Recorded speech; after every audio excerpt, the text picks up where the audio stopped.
बिस्मिल्लाहिर्रहमानिर्रहीम। अस्सलाम वालेकुम। मैं हूँ आसिफ और आप देख रहे हैं आसिफ फूड एंड टेस्ट। तो दोस्तों, आज मैं आपके लिए दाल गोश्त की ऑथेंटिक रेसिपी लेकर आया हूँ। ये दाल गोश्त हम स्पेशल और आसान तरीके से आपको बनाना बताएंगे, जो कि इंतहाई लजीज और खुशबूदार तैयार होगा। और 4 से 5 मिनट की वीडियो को देखने के बाद आप भी दाल गोश्त बनाने के एक्सपर्ट हो जाएंगे। वीडियो एंड तक देखिएगा, स्किप ना कीजिएगा, ताकि आपको रेसिपी की मुकम्मल समझ आ जाए और जब भी आप इस रेसिपी को घर पे ट्राई करें तो इजीली बना सकें। तो आइए शुरू करते हैं। बिस्मिल्लाहिर्रहमानिर्रहीम।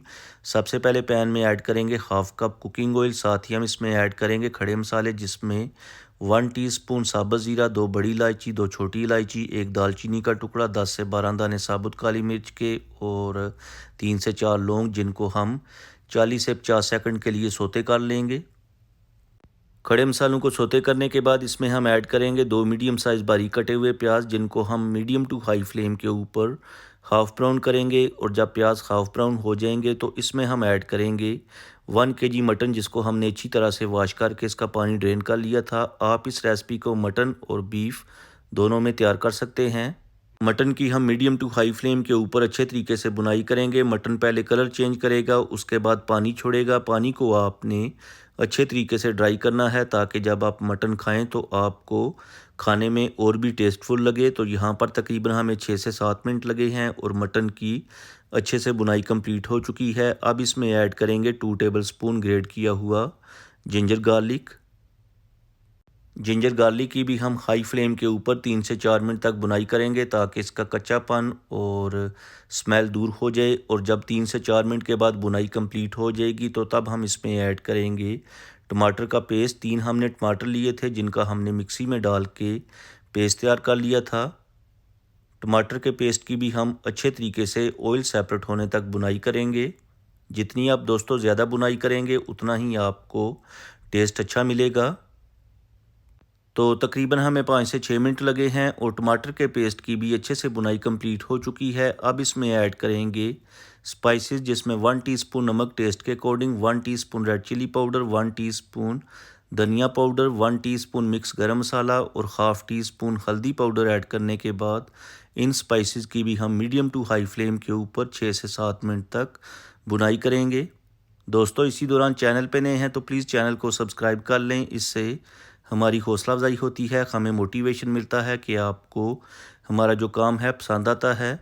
तो यहाँ पर हमने स्पाइसेस की भी अच्छे से बुनाई कंप्लीट कर ली है। अब इस टाइम पे आके इसमें हम ऐड करेंगे 100 ग्राम दही। दही की भी हम हाई फ्लेम के ऊपर ऑयल सेपरेट होने तक अच्छे तरीके से बुनाई करेंगे। और जब ऑयल सेपरेट हो जाएगा, दही की बुनाई कंप्लीट हो जाएगी, तो तब हम इसमें ऐड करेंगे पानी। पानी आपने ज़रूरत के मुताबिक ऐड करना है, जिसमें आपका जो मटन है अच्छे से टेंडर हो जाए, क्योंकि बाद में भी हमने इसे ड्राई ही करना है। तो ऊपर से कवर करके मीडियम फ्लेम के ऊपर 35 से 40 मिनट के लिए मटन को टेंडर होने के लिए छोड़ देंगे। तो यहाँ पर 40 मिनट गुजर चुके हैं, फ्लेम को हाई कर लेंगे। और इन केस अगर आप समझते हैं कि गोश्त के अंदर पानी है तो आप हाई फ्लेम के ऊपर पानी को ड्राई कर लीजिएगा और साथ ही चेक करेंगे कि गोश्त हमारा टेंडर हुआ है या नहीं। तो गोश्त जो है अच्छे से टेंडर हो चुका है। इस टाइम पे आके इसमें हम ऐड करेंगे 1 पाव चने की दाल, जिसको हमने हाफ़ टी स्पून नमक डाल के 80% तक बॉईल कर लिया था।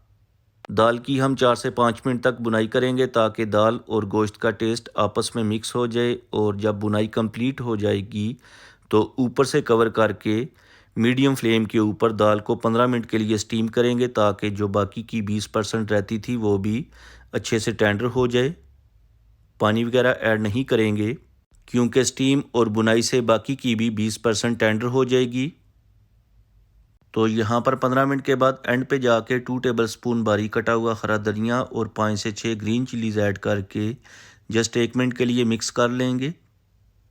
तो फाइनली हमारी रेसिपी तैयार हो चुकी है। करते हैं डिश आउट और उसके बाद आपको दिखाते हैं फाइनल लुक। आई होप कि आपको आज की दाल गोश्त की रेसिपी पसंद आई होगी। आप भी इस रेसिपी को ज़रूर ट्राई करें, फैमिली और फ्रेंड के साथ शेयर करें। और अगर आपने आज कुछ भी अच्छा सीखा है तो वीडियो को लाइक और शेयर कर दें। चैनल पे नए हैं तो प्लीज़ चैनल को सब्सक्राइब कर लें, ताकि आपको मेरी नई नई वीडियोस और फूड आइडियाज़ देखने को मिलें। अब मैं आपसे इजाज़त चाहूँगा, अगली वीडियो तक दुआओं में याद रखिएगा और अपना बहुत ज़्यादा ख्याल रखिएगा। अल्लाह हाफिज़।